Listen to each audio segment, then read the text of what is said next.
So by the 1880s, Impressionism had become much more widely accepted, and the artists were no longer considered to be outcasts of the Academy. After the 8th Impressionist exhibition in 1886, the official group disbanded, but their influence in both style and subject matter was long-lasting.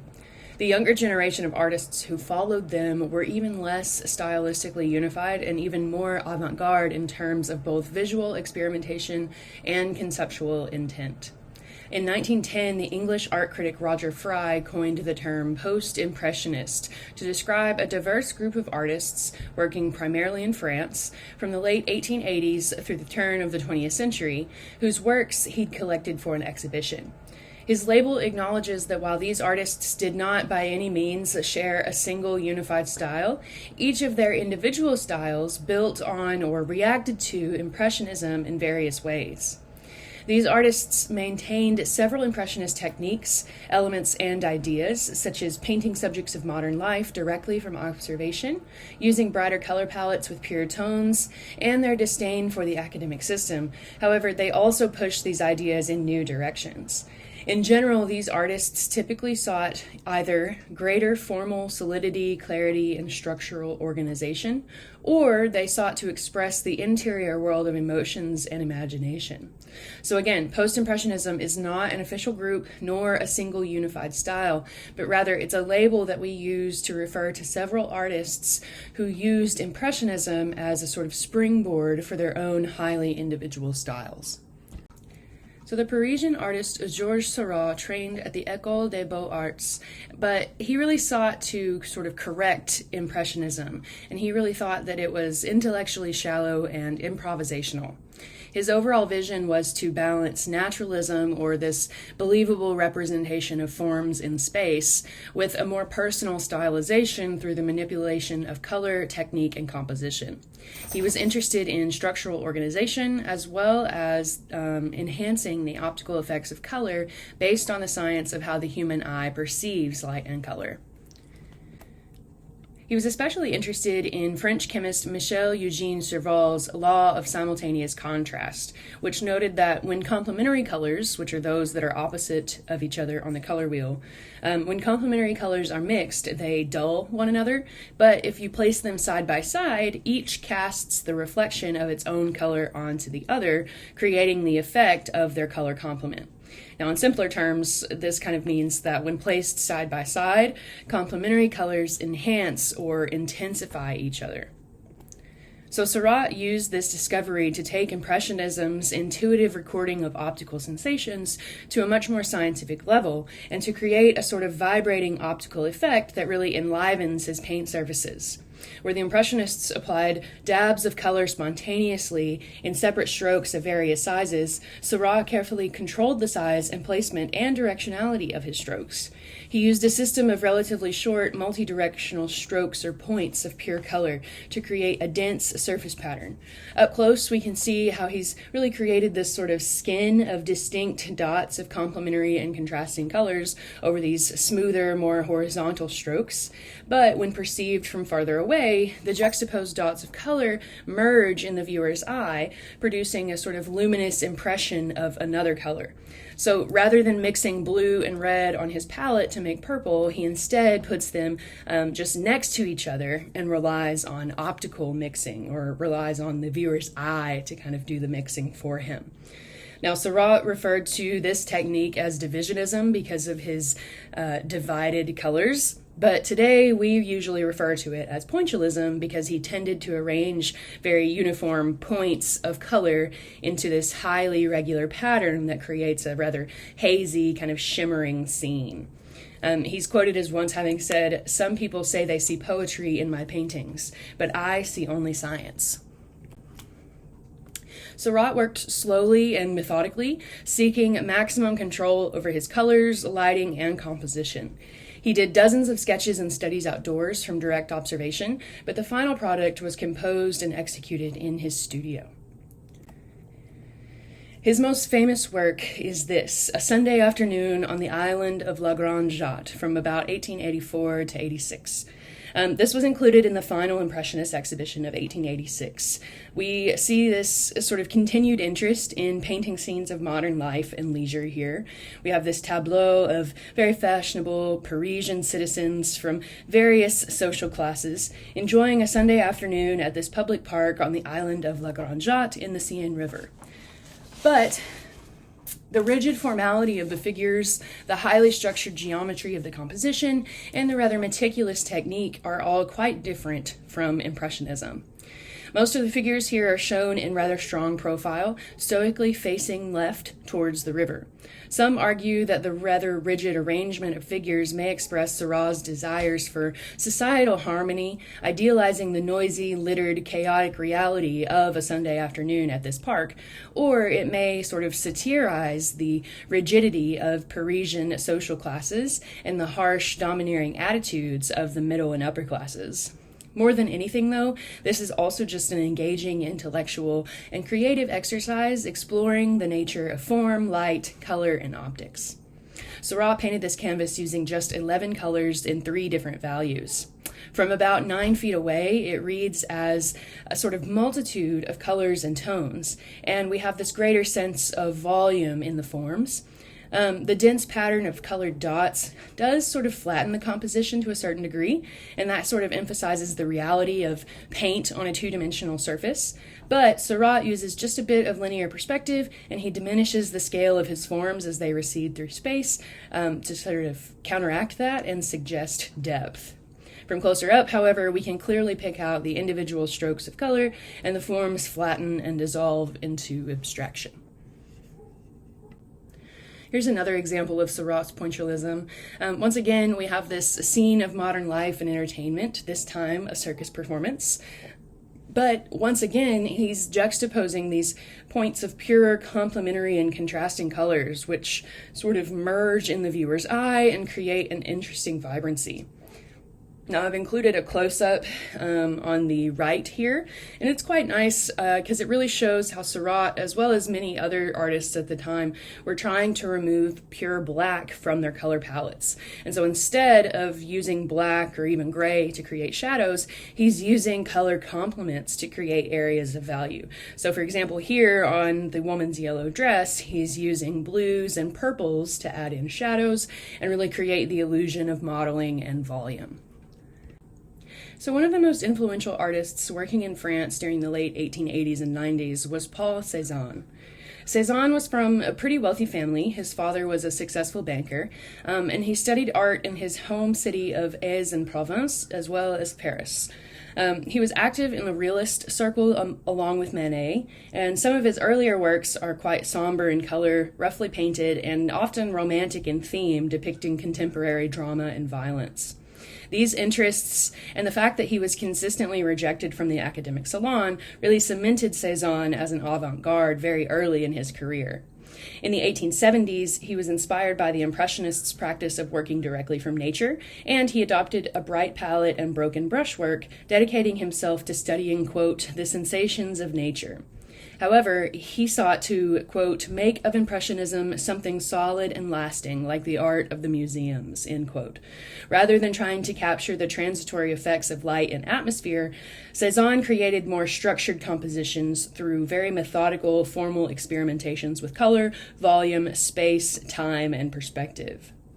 So here we have 2 of about 75 painted or drawn scenes that Cezanne completed between the 1880s and his death in 1906 that depict a mountain near his home, rising above the Arc Valley, which is dotted with buildings and trees and has a railroad viaduct kind of to the distance, or excuse me, to the right in the distance. Looking at the canvas from 1887, the one on the left, we'll look at that one first here. In the left foreground, we have this large evergreen tree that kind of frames the scene, and then its horizontal branches really echo the bold contours of the mountains, creating this visual harmony. We also have a pretty clear, even lighting and a stable atmosphere, and there's really an absence of human activity in the scene, and so these all kind of serve to create a sort of timeless sensation. But Cezanne's formal experimentation here is something entirely new. He really understood that the traditional arrangement of compositional space into a foreground, midground, and background was much too idealized because in reality, we see all parts of a scene simultaneously. He wanted to replicate the natural viewing experience in which objects both near and far are not so distinct from each other. So here we can still pick out each level of space, the foreground, the middle ground, and the background, but Cezanne really allows colors and forms to kind of bleed across boundaries and create a certain spatial ambiguity. So for example, the trunk of the tree here at the left of the foreground is clearly closer to the viewer than anything else. But if you notice, the green foliage kind of just to the right at the center of the trunk here, this can either be read as a branch coming out of the tree or as shrubs in kind of the middle and background here. Also, along the horizon, along the horizontal branch above the mountain here, we have very sort of rough strokes of white that could maybe suggest clouds and, sort of create a bit of atmospheric perspective, but that also kind of distorts the spatial relationship between the branch and the mountains. It becomes a little bit difficult to tell, how far away they're supposed to be from one another. In a landscape, he transitions from more to less saturated colors to suggest atmospheric perspective, but he also challenges that by incorporating more intense colors in both the fore and the backgrounds. Cezanne's brushstrokes vary from short parallel hatch marks to light lines to broad sort of angular patches of color.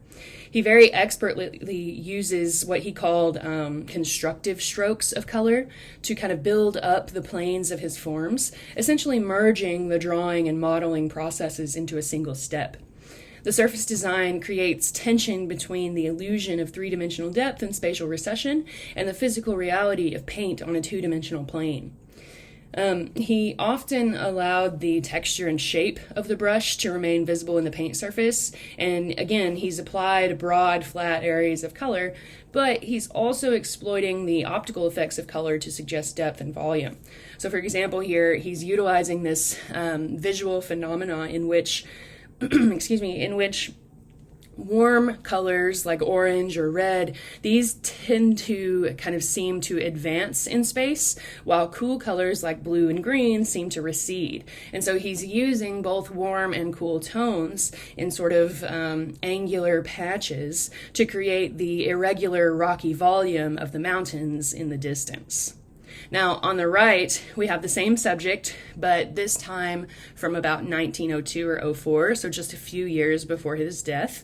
And so you can really see that his continued experimentation made his works increasingly abstract. Here we have even more angular, fragmented brushstrokes, broad outlines, and vivid swaths of color, and his lines have really sort of taken on this own independent logic.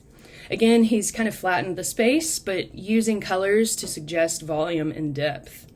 Now, where the Impressionists had wanted to capture the very quick sensations of a specific fleeting moment, Cezanne was much more interested in what he said was, quote, constructing the essence of the mountain as it appeared over time, end quote, and also in creating not a representation of nature, but quote, a construction after nature, or something other than reality. Cezanne tended to depict more traditional subjects like landscapes and still life scenes rather than images of modern leisure and entertainment, but he deliberately rejected the conventional rules of art making, resulting in compositions that are radically innovative. This Still Life with a Basket of Apples from about 1893 demonstrates, in particular, how he rejected the traditional rules of perspective, which demanded that the artist and the viewer occupy a fixed point relative to the scene. Cezanne was thinking about the reality of viewing and how, in reality, we don't view things like that from a fixed point. Not only do we sort of move around and shift positions and turn our heads, but we also have two eyes that perceive the scene simultaneously, each from slightly different perspectives. And so to account for this, Cezanne built his compositions from multiple viewings. He worked slowly, consistently shifting his position to study his subject from different perspectives. The final work is a record of this extended observation, a reconstruction of his viewing experience through time and space, much different than the Impressionists' sort of instantaneous sensations. Now, this composition includes a tilted basket of apples kind of spilling across this cloth on the tabletop, a wine bottle, and a tray of stacked pastries. Now, at first glance, this scene may seem incorrectly drawn or maybe just unskillfully done, because notice how the right side of the table is higher than the left, and the wine bottle seems warped because it has two different sort of asymmetrical curves.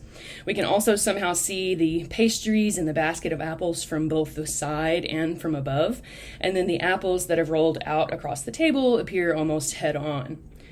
He's again experimenting with angular, fragmented strokes of vivid colors, placing them side by side.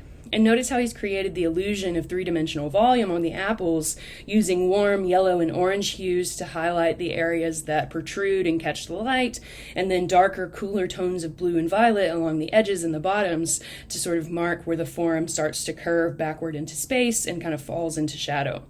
And so again, he's really created this tension between the two-dimensional reality of paint on canvas and the illusion of a three-dimensional depth. Again, though, Cezanne is not trying to recreate the visual scene necessarily, but rather he's recording the viewing experience through time and space. So his distortions or the problems here are not accidents, but they're his deliberate rejection of traditional perspective, and it serves to kind of make the composition more solid and more real. Here's one more example of Cezanne's work, this time titled The Large Bathers. And so this is a very large-scale yet unfinished work from the last year of his life. This in a lot of ways returns to sort of academic and Renaissance conventions because it's a monumental, multi-figured composition of nude figures in this rather idyllic landscape setting that sort of suggests a mythological theme.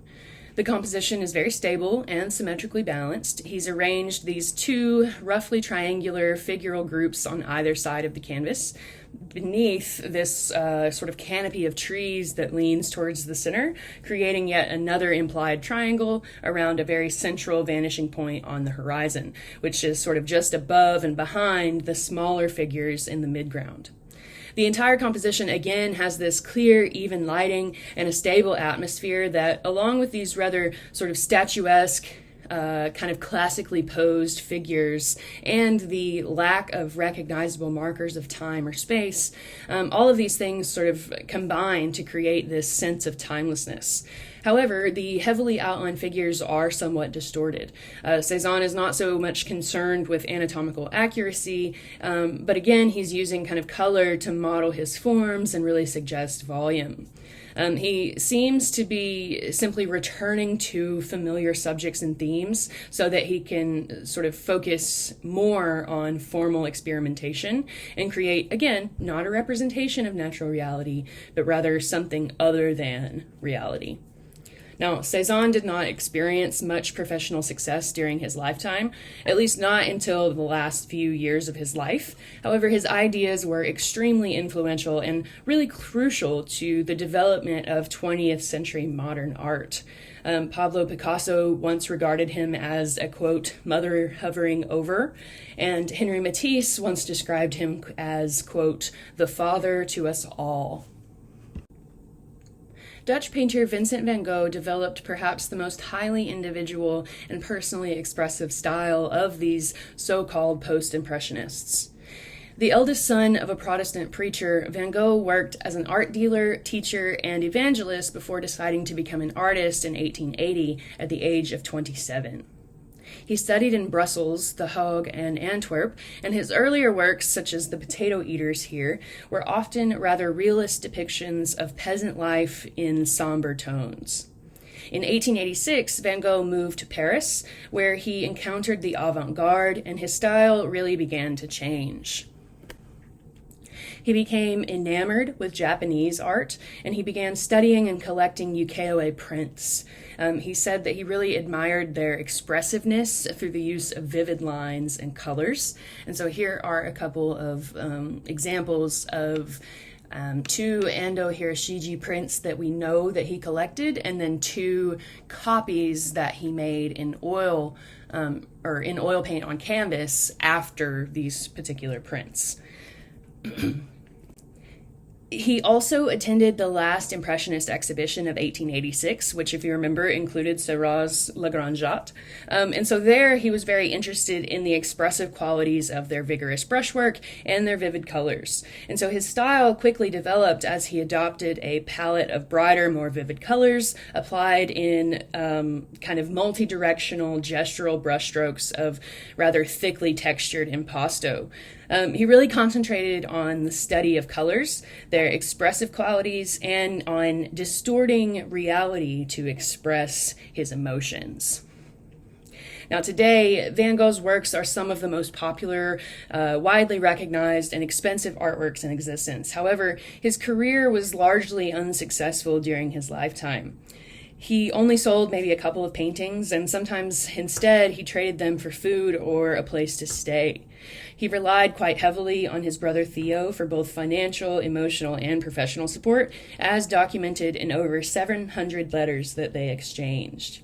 So Van Gogh, in a lot of ways, is really this kind of epitome of a very romanticized idea of the artist as this sort of misunderstood, tortured individual who exists on the fringes of society and who goes unrecognized or unappreciated until after their death.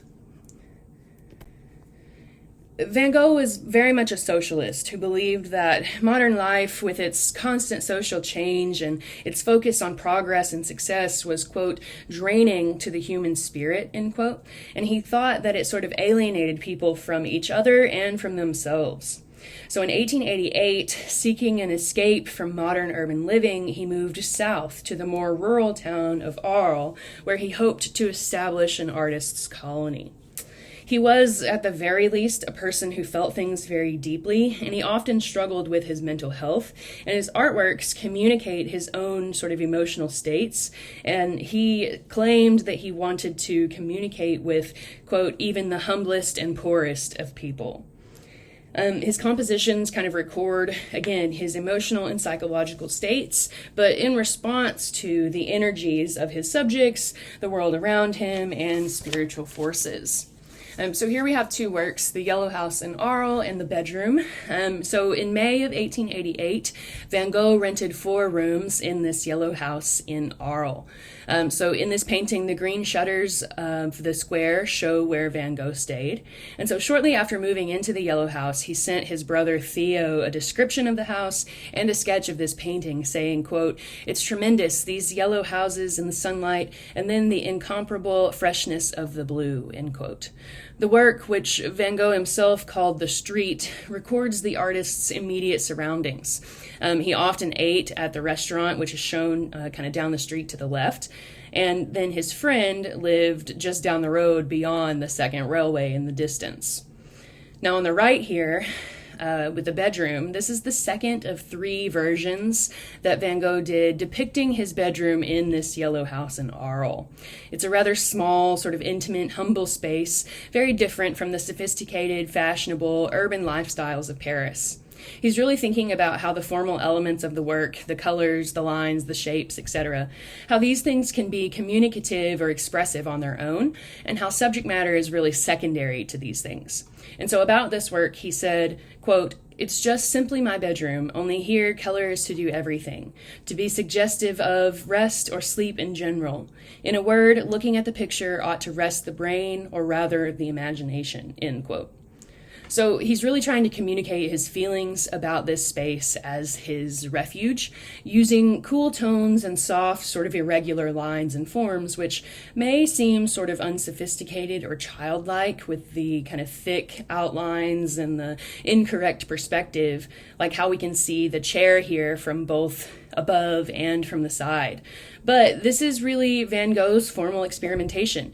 Sort of in the same way that Cezanne was trying to do, he was also trying to unlearn the rules. And instead of applying the formal elements to mimic visual reality, he's doing so in a way that's purely expressive. In late October of 1888, Van Gogh was joined by another artist and friend, Paul Gauguin, who was also rather disillusioned with modern urban society. For 9 weeks, the pair lived and worked together in the Yellow House, even sharing finances, sort of searching for a purer way of life and of art making. However, Gauguin was not as in love with Arles as Van Gogh was, and he wanted to leave to travel to the Caribbean. Ultimately, their friendship dissolved. Gauguin's personal journals note that Van Gogh was becoming increasingly chaotic, and some people theorize that Van Gogh was sort of taking advantage of Gauguin's financial support.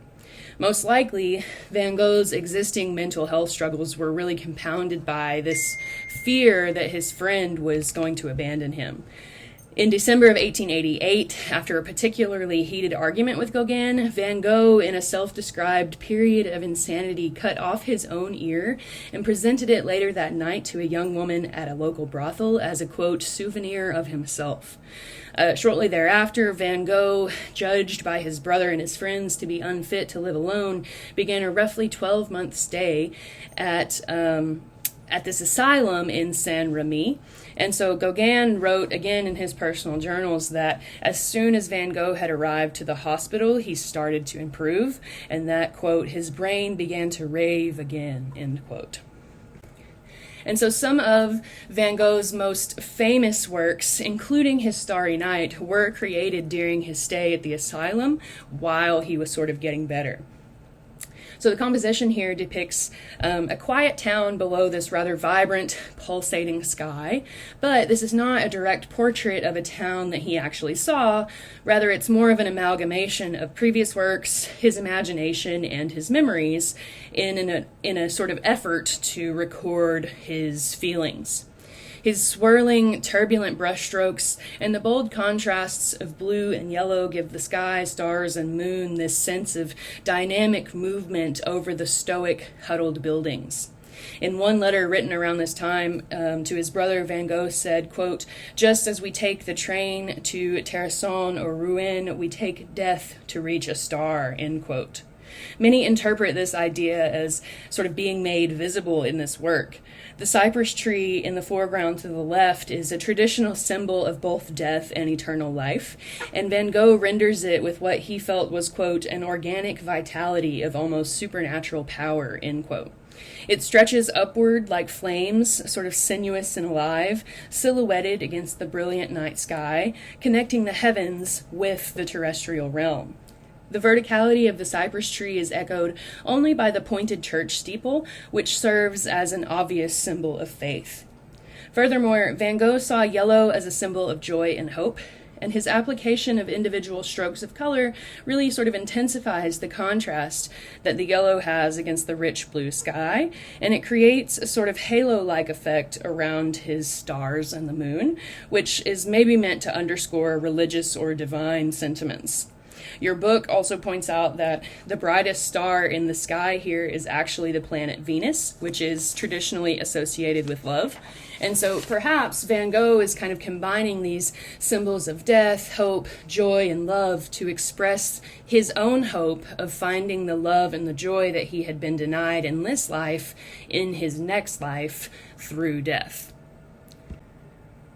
This work, The Night Cafe, is one of his most jarring uses of contrasting colors and distorted perspectives. In his letters to Theo, he said, in my picture, The Night Cafe, I have tried to express the idea that the cafe is a place where one can ruin oneself, go mad, or commit a crime. I have tried to express the terrible passions of humanity by means of red and green. The room is blood red and dark yellow with a green billiard table in the middle. There are 4 citron lamps with a glow of orange and green. Everywhere there is a clash and contrast of the most disparate reds and greens in the figures of the little sleeping hooligans in the empty, dreary room in violet and blue. The blood red and the yellow green of the billiard table, for instance, contrast with the soft, tender green of the counter on which there is a pink flower. The white coat of the landlord turns citron yellow or pale, luminous green. I have tried to express the powers of darkness in a low public house in an atmosphere like a devil's furnace of pale sulfur, end quote. So really, again, he's really thinking about how to use the formal elements, most specifically color, to communicate a specific emotion or create a certain mood. Van Gogh's rather characteristically vigorous brushstrokes, his sort of heavy impasto, intense colors, and distorted forms, these things have often been interpreted as sort of a handwriting in his artwork, and many people read them as being representative of his psychological state at the time of the work's creation. And really, it's sort of hard not to look at works that he made, especially this one, which is titled Wheat Field with Crows, from about July of 1890. It's hard to look at this and know that it was made in the last few weeks of his life and not read into the incredibly high-key colors and the highly agitated brushstroke some sense of emotional or mental instability. Now, we believe this was painted again maybe in the last 3 or 4 weeks of his life. It seems to be this scene of isolation and loneliness with this path that seemingly leads to nowhere. And we have these stark black crows that fly above, and those are sort of traditional harbingers of death, or maybe just symbols of death. And so while it is true that Van Gogh often sought to express his own emotional and psychological responses in his works, he was still very much in control and very intentionally and methodically experimented with the science, symbolism, and expressive effects of formal qualities like color and line. So, Paul Gauguin was from Paris, and in the 1870s and 80s, he was actually a stockbroker who just painted in his spare time, although pretty successfully, as he participated in the final 4 Impressionist exhibitions. So his earlier works are rather Impressionist. They have sort of this open brushwork and kind of delicate dappled colors, but he was really interested in greater substance and solidity of form, the expressive qualities of color, and he wanted to bring spiritual meaning back to his compositions. So like Van Gogh, Gauguin saw urban life as being sort of pretentious and inauthentic, and he sought a purer way of life and art making. In 1883, he lost his job during a stock market crash, and about 3 years later, he abandoned his wife and children to pursue a full-time painting career in the rural community of Brittany in northwest France, where he was really drawn to the peasant culture and to folk art traditions. He began flattening his forms, applying broad areas of vivid, unnatural colors with bold outlines. He once counseled Van Gogh, saying, quote, "Don't paint from nature too much. Art is an abstraction. Derive this abstraction from nature while dreaming before it, and think more about the creation which will result that of nature." End quote. Gauguin referred to his style as synthetism because it synthesizes the artist's feelings and observations through the abstracted application of line, shape, color, and space. So this work, titled Jacob Wrestling with the Angel, was created in about 1888 while Gauguin was spending time amongst the peasant folk in Brittany. So here he's taken a moment that he observed of peasant women in traditional attire leaving church after hearing a sermon on the biblical story of Jacob wrestling with the angel, and he's kind of translated and exaggerated that into this sort of miraculous supernatural vision. So most of the women here have their hands folded in prayer and their eyes closed as if they were witnessing this vision in their mind's eye. But we do have at least this one woman who is sort of peeking out at the scene. Gauguin employs this unnaturally red background, which kind of simplifies and flattens the composition and emphasizes the imaginary or otherworldly nature of the scene and kind of adds even a sense of tension, underscoring Jacob's violent conflict. He's also incorporated this diagonal tree, which further flattens the space and divides the composition into 2 halves, with the sort of earthly realm of reality on the left and the spiritual realm of the vision on the right. The defined linear contours, flattened forms, and broad unmodulated areas of pure color with no shadows, these things are evocative of folk art traditions, medieval stained glass, and perhaps most of all, Japanese ukiyo-e prints. In fact, he's making pretty direct references to Japanese prints here. He's pulling the diagonal tree branch from this print by Hiroshige, The Plum Garden. And he's also basing the pose of Jacob and the angel on images of sumo wrestlers created by the Japanese artist Katsushika Hakusai. So Gauguin really associated unindustrialized or quote-unquote primitive places and cultures with ideas of truth and authenticity. In his search for simpler places, people, and events that stimulated the senses and evoked strong emotions led him first to Brittany, then on to Panama, Martinique, to Arles with Van Gogh, and ultimately to the Polynesian island of Tahiti. He traveled there first between 1891 and 93, and then returned in 1895 and remained there until his death in 1903. Tahiti and Polynesia had been under French colonial control since about the 1840s, and so Gauguin, who was looking for this more sort of primitive way of life and a sort of simpler way of painting, he was quite disappointed with how sort of colonized and westernized the island was. However, this ultimately didn't stop him from painting it as the, quote, pre-colonial paradise of his dreams, inventing scenes of uninhibited naked or semi-naked people very much in tune with nature. He intensified his color palette even more, and he used color much more arbitrarily, attempting to free it from its real-life role of description. Instead, he chose colors for their emotional qualities or symbolic purposes, describing color as, quote, a deep and mysterious language, the language of dreams. So this work is titled Mahana no Atwa, or The Day of the God, and it's kind of this fantastical scene based on memory and imagination that Gauguin painted in France in 1894 after his first trip to Tahiti. He divides the compositional space into 3 horizontal planes, a fore, middle, and a background. Along the top of the composition in the background, we have this relatively naturalistic beach landscape with believable Tahitian figures. The middle ground consists of an unnaturalistic pink beach. Tahitian beaches are, in fact, famous for having black sand. We also have a central figure kind of perched on the edge of the pool, dipping her toes in the water and gazing out at the viewer with this coy, almost flirty expression.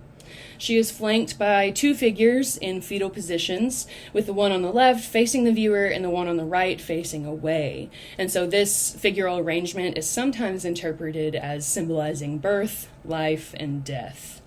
Now, directly behind the central female figure, we have this rounded green form, maybe meant to be kind of a plant or some sort of brush. And it sort of visually connects her to the very large statue of a deity in the background. However, this blue figure was not based on anything that Gauguin had seen in Tahiti, but rather he based it on pictures that he owned of sculptures at the Buddhist temple of Borobudur in Java, Indonesia. Now, in the foreground, which kind of occupies the lower third of the canvas here, we've got this pool of water that kind of dissolves from the left to the right from relatively naturalistic descriptions of reflective water, rocks, land, and maybe this little fishtail here. But then as we move to the right, it becomes kind of increasingly stylized. We have these flat areas of pure color arranged in a rather abstracted kind of puzzle-like pattern. And so the water seemingly depicts some sort of strange alternate reality rather than a mirrored image of the real scene, perhaps reflecting Gauguin's desires to evoke what he described as, quote, the mysterious centers of thought, and to create symbolic rather than descriptive works of art. Here's one more of Gauguin's works. This one is titled, Where Do We Come From? What Are We? And Where Are We Going? About this work, Gauguin wrote, to the right, at the lower end, a sleeping child and 3 crouching women. 2 figures dressed in purple confide their thoughts to one another. An enormous crouching figure, out of all proportion and intentionally so, raises its arms and stares in astonishment upon these 2, who dare to think of their destiny. A figure in the center is picking fruit, 2 cats near a child, a white goat. An idol, its arms mysteriously raised in a sort of rhythm, seems to indicate the beyond. Then, lastly, an old woman nearing death appears to accept everything, to resign herself to her thoughts. She completes the story. At her feet, a strange white bird holding a lizard in its claws represents the futility of words. And so I have finished a philosophical work on a theme comparable to that of the gospel. And so again here, he's pulling imagery and religious references from various cultures. The landscape here is rather distinctly Tahitian, with this kind of ocean view and volcanic mountains. But once more, the central blue goddess figure, which he describes as a symbol of the beyond, he's based that on not Tahitian objects or images, but Buddhist sculptures from Borobudur in Java, Indonesia, and on stone carvings from Easter Island, which he had not seen either of those examples in person before. So he's really sort of appropriating forms and things that he doesn't know very much about. The central figure that's reaching upward to pick fruit maybe recalls the Christian Adam and Eve taking fruit from the tree of knowledge. And so usually this entire composition is kind of interpreted maybe from right to left as an allegory for the states of life, or the stages of life rather, from sort of infancy to maturity to old age and death. And so to the right, the sleeping infant is where we all come from. The central adults represent where we are, and the crouching woman at the left represents where we are going.